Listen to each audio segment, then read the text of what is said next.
Wadidaw, akhirnya One Piece chapter 1072 hadir ke tengah-tengah kita semua, Leo. Karena banyak yang bertanya, kemana Mimin menghilang cukup lama? Mimin menjawab, Mimin lagi menjalankan ibadah. Buat sahabat marga anime yang muslim, Mimin doakan juga secepatnya ke sana. Amin, amin, Allahumma amin. Baik, tanpa berlama-lama lagi, mari kita lanjut berlayar. One Piece chapter 1072 diberi judul Beban Kenangan. Masuk ke cover story lanjutan Germa Double Six. Eksekusi Tanpa Emosi volume ke-28 dengan judul Memproduksi Massal Senjata Mematikan. Kita melihat Queen menyiapkan virus, Vinsmoke Judge membuat tombaknya, dan Kaisar Clone menciptakan buah iblis buatan. Dr. Vega Fang dan wanita misterius tidak muncul di sampul ini.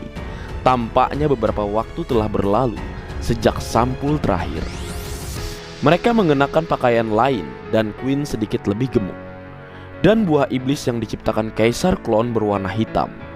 Sepertinya ini adalah cikal bakal dari Smile ya, Leo. Dan untuk Queen, sepertinya dia akan menuju ke bentuk Queen gemuk. Masuk ke cerita, dimulai dengan narasi dari jurnal Dr. Vega Fang pada masa Mets. Ini bukan kilas balik, hanya teks pada masa sekarang.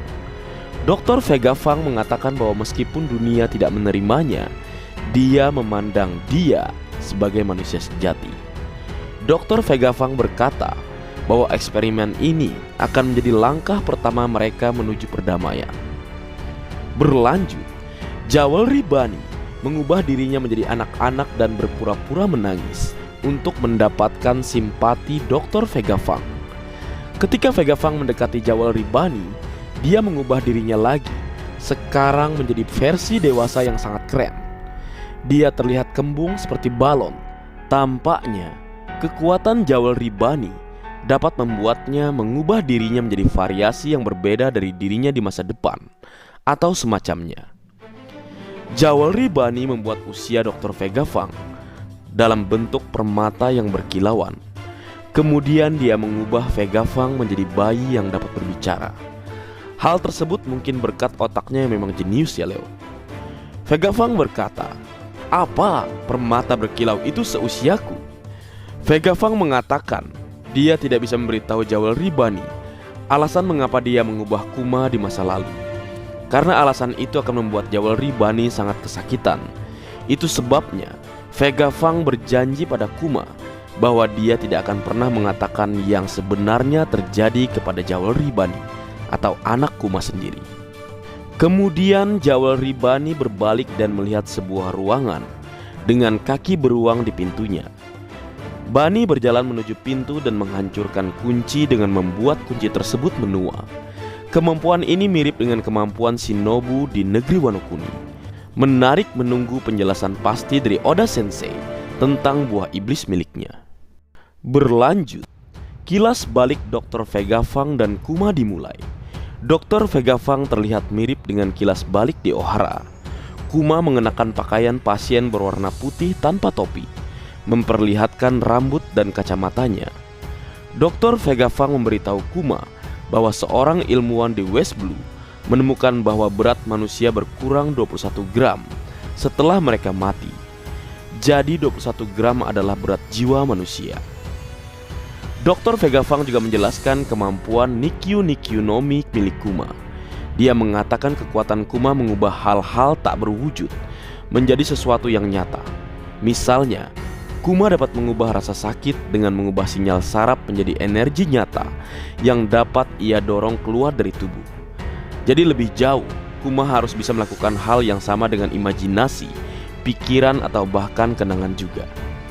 Ini mengingatkan kita dengan peristiwa di trailer Bang, di mana Kuma mengeluarkan rasa sakit milik Luffy, kemudian Roronoa Zoro menerimanya dan menciptakan momen epik yang sangat keren juga, Leo.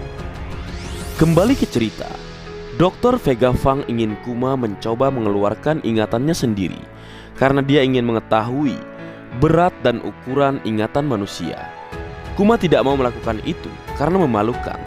Namun Vega Fang memohon padanya demi ilmu pengetahuan. Kembali ke masa sekarang, Jewelry Bunny masuk ke dalam ruangan dengan cakar beruang di pintu. Di tengah ruangan, Bunny melihat energi berbentuk cakar beruang milik Kuma. Dia berjalan ke arah itu. Pada saat yang sama, kita akan melihat apa yang terjadi di Pelabuhan Merah. Real Kuma atau Kuma yang asli sedang mencoba untuk mendaki Red Line. Namun dia ditembak jatuh oleh marinir atau angkatan laut. Kembali ke kamar dengan cakar beruang di pintu, Jewelry Bunny akan menyentuh energinya. Kemudian Vega Fang berteriak, "Jangan sentuh itu Bunny, itu sakit Kuma." Namun Bunny berkata, "Aku tahu kemampuan ayahku. Ini bukan sakit. Ini adalah kenangannya kan?" ucapnya. Bunny mengulurkan tangannya untuk menyentuh energi itu. Kemudian cerita sekarang berpindah di luar laboratorium, tepatnya ke Roronoa Zoro yang bertarung melawan Kaku. Kaku menggunakan wujud awakening atau kebangkitannya yang mirip dengan Rob Lucy. Bentuk manusia binatang Kaku sekarang memiliki rambut api gelap dan aliran api gelap mengambang di sekitar bahunya. Kaku menggunakan beberapa serangan lama seperti Bigan atau pistol hidung, tetapi dia juga menggunakan serangan baru yang disebut Kyoku Bigan, Kri Mangyoro atau pistol hidung ekstrim ular berputar. Namun Roronoa Zoro mengalahkan Kaku dan menjatuhkannya ke tanah dengan mudah. Raja Neraka nih bos, salah satu kru terkuat Yonko Mugiwara nih bosku, Senggodong. Dan sementara itu Soul King Brook melindungi Tausan Sunny, mantul. By the way, kemana ya si Karibu? Nanti kita lihat lebih detail kembali. Berlanjut, saat Roronoa Zoro menjatuhkan Kaku, tiba-tiba dikatakan jika 4 Serapim datang ke Labo atau tempat di mana Zoro dan Kaku bertarung. Meskipun tidak menerima perintah, terungkap bahwa kepribadian Serapim memungkinkan mereka bereaksi dan membuat keputusan sendiri untuk beradaptasi dengan situasi pertempuran. Jadi mereka datang untuk membantu CP0 secara mandiri atau kehendak mereka sendiri.